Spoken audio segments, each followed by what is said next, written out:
Hi, நான் Lakshara. Welcome to my kitchen. வேக வச்ச ஸ்வீட் கார்னை சாப்பிட்றதுக்கு போர் அடிக்குதா? அப்போது இந்த மாதிரி மசாலா ஸ்வீட் கார்ன் செஞ்சு பாருங்கள். இது சாப்பிட்றதுக்கு ரொம்ப டேஸ்டியாக இருக்கும், செய்கிறதுக்கும் ரொம்ப ஈஸியாக இருக்கும். எப்படி செய்யலான்றத பார்க்கலாம் வாங்க. நான் 2 ஸ்வீட் கார்ன் எடுத்திருக்கேன். இப்போது இதை நம்ம கட் பண்ணி எடுத்துக்க போகிறோம். ஒவ்வொன்றா பிரிச்சுட்டு இருந்தோம் அப்படின்னா ரொம்ப டைம் எடுக்கும்.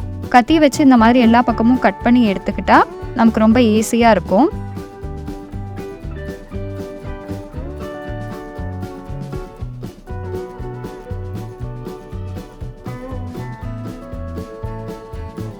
நம்ம கட் பண்ண ஸ்வீட் கார்னை நல்லா உதிர்த்து எடுத்துக்கலாம்.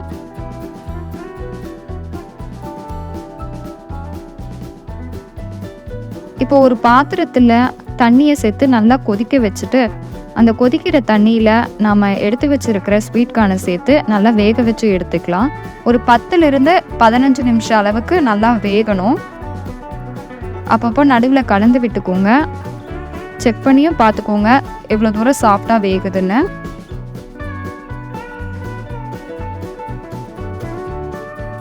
இப்போ ஸ்வீட் கார்ன் நல்லா சாஃப்டாக வெந்துருச்சு. நம்ம இதை வடிகட்டி எடுத்துக்கலாம்.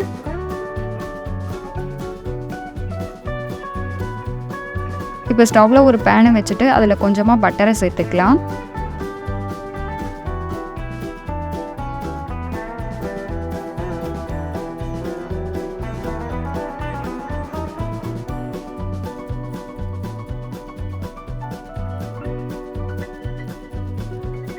நம்ம ரெடி பண்ணியிருக்கிற ஸ்வீட் கார்னை இது கூட சேர்த்துக்கலாம்.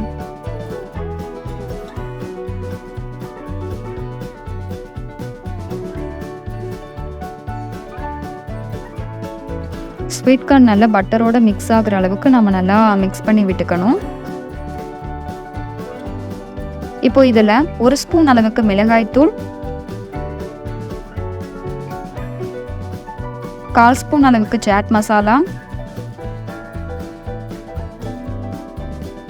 1/2 ஸ்பூன் அளவுக்கு மிளகுத்தூள்,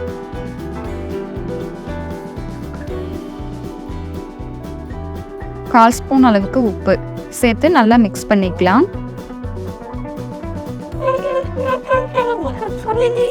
மசாலாக்கள் நல்லா ஸ்வீட் கார்னோட மிக்ஸ் ஆகி வரணும். அந்த அளவுக்கு நல்லா மிக்ஸ் பண்ணிக்கலாம்.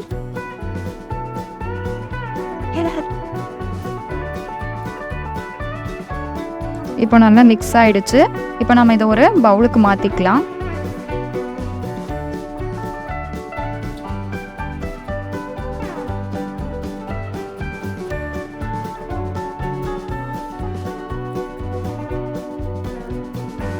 இப்போ இதில் கொஞ்சமாக எலுமிச்சை பழத்தை பிழிஞ்சு விட்டுக்கலாம். இப்போ இதை நல்லா கலந்து விட்டுக்கணும். சூப்பரான டேஸ்டியான மசாலா ஸ்வீட் கார்ன் ரெடி. நீங்களும் இதை உங்கள் வீட்டில் கண்டிப்பாக ட்ரை பண்ணி பாருங்கள். பிடிச்சிருந்தா லைக் பண்ணுங்கள், ஷேர் பண்ணுங்கள், கமெண்ட் பண்ணுங்கள். மறக்காமல் சப்ஸ்கிரைப் பண்ணுங்கள். தேங்க்யூ.